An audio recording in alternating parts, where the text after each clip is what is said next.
পড়েন সাল্লাল্লাহু তাআলা আলাইহি ওয়াসাল্লাম, যেই দিন আল্লাহ গোটা জগতের মানুষের হিসাব নেবেন, আমি দুনিয়াতে কি করলাম কি করিনি এর হিসাব আল্লাহ নেবেন। গোটা জগতের মানুষের হিসাব আল্লাহ নেওয়ার পরে যারা হবে জান্নাতি তাদেরকে আল্লাহ পাক জান্নাতি ঘোষণা করে দেবেন, আর যারা হবে জাহান্নামী তাদেরকে আল্লাহ জাহান্নামের দিকে যাওয়ার জন্য বলবেন। দুটো হবে রাস্তা, একটা জান্নাতের দিকে যাওয়ার রাস্তা হবে, আর একটা জাহান্নামের দিকে যাওয়ার রাস্তা হবে। জান্নাত আমরা নাম শুনেছি, আলেম ওলামা মুফতি মুহাদ্দিস সবাই জান্নাত জান্নাত আমরা বলি, আলেম ওলামা জান্নাত জান্নাত আমরা বলি। জান্নাত আমরা কোনোদিন দেখিনি, জাহান্নাম জাহান্নাম বলে ওলামায়ে কেরামের মুখ থেকে শুনেছি। জাহান্নাম দেখতে কেমন আমরা কোনোদিন দেখিনি, তবে জাহান্নামের একটি কথা বলবো, জান্নাতের একটা খুশ খবরই দিব। আমাদের যিনি পয়গম্বর রাহমাতাল লিল আলামিন দয়ার নবী মুস্তাফা সাহাবায়ে কেরামের কাছে ব্যক্ত করেছে, আল্লাহ তাআলা যে জান্নাত তৈরি করেছেন উম্মতে মুহাম্মাদির জন্য, আল্লাহ তাআলা নিজের বান্দা বান্দির জন্য যে জান্নাত তৈরি করেছেন, এই জান্নাতের ফজিলত আমার নবী মুস্তাফা তিনি নবুয়তি জবানে ব্যক্ত করেছেন। আল্লাহর কোন বান্দা আমলের উদ্দেশ্যে আমল হওয়ার কারণে আল্লাহর দয়াতে যদি সে জান্নাতি হয়ে যায়, ওই জান্নাতের ভিতরে জান্নাতি বান্দা আল্লাহ তাআলাকে বড় নিয়ামত দিয়েছেন। নবী মুস্তাফা বলেছেন, জান্নাতি ব্যক্তি জান্নাতের ভিতরে কেউ কোথাও নাই, কাউকে কোনো কথা বলতে হবে না।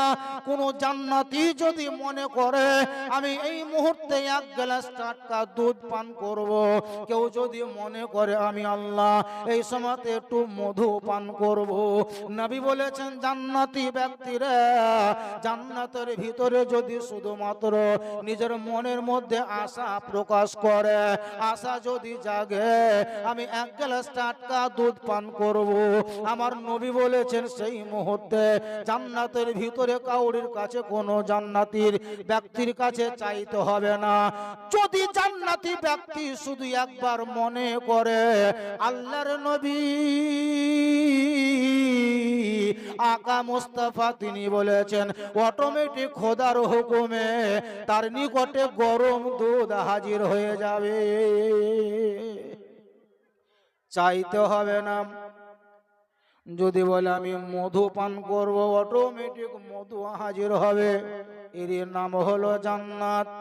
জাহান্নামের বিবৃতি বর্ণনা বলা যাবে না, তবে আমাদের যিনি নবী মুস্তাফা তিনি বলেছেন জাহান্নামে যে দাউ দাউ করে আগুন জ্বলবে, এই জ্বলন্ত আগুন সব নয়।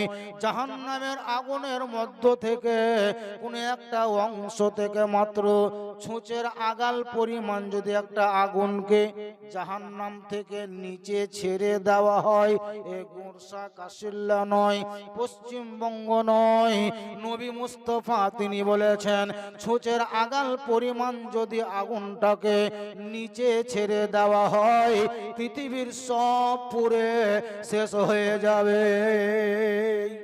এত পাওয়ার জাহান্নামের আগুনের, আর জান্নাতের ফজিলত নবী বলেছে বেরাদার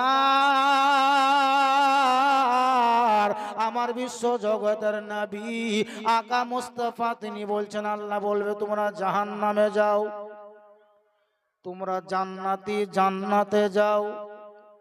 জাহান্নামে যারা যারা যেতে আরম্ভ করবে তারা ইচ্ছাকৃত গতিবেগ কমিয়ে দেবে, ইচ্ছাকৃত চলাটা আস্তে চলবে, জোরে হাঁটবে না, গতিবেগ বাড়াবে না।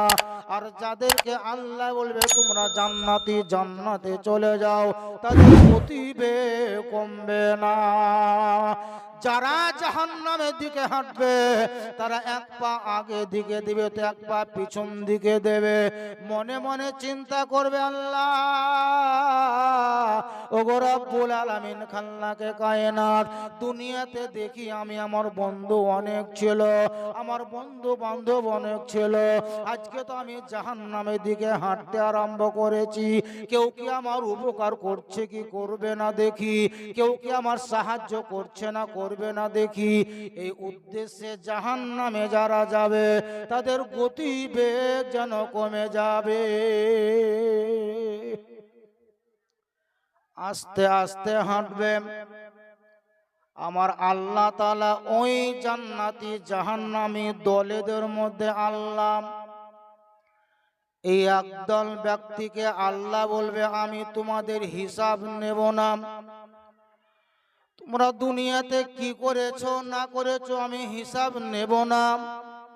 আমি আল্লাহ তোমাদেরকে বিনা হিসাবে জান্নাতি ঘোষণা করে দিলাম, যাও তোমরা জান্নাতে চলে যাও। আল্লাহ রাব্বে কায়নাত একদলকে বলবে তোমরা জাহান্নামের দিকে যাও, আর একদলকে বলবে তোমরা জান্নাতের দিকে যাও, আর একদলকে আল্লাহ বলবে তোমাদের কোনোই হিসাব নেব না, জান্নাতে চলে যাও।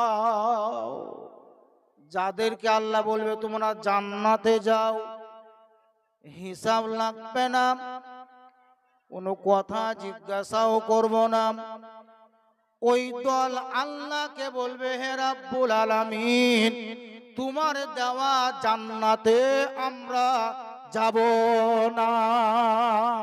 জোরে বলেন সুবহানাল্লাহ।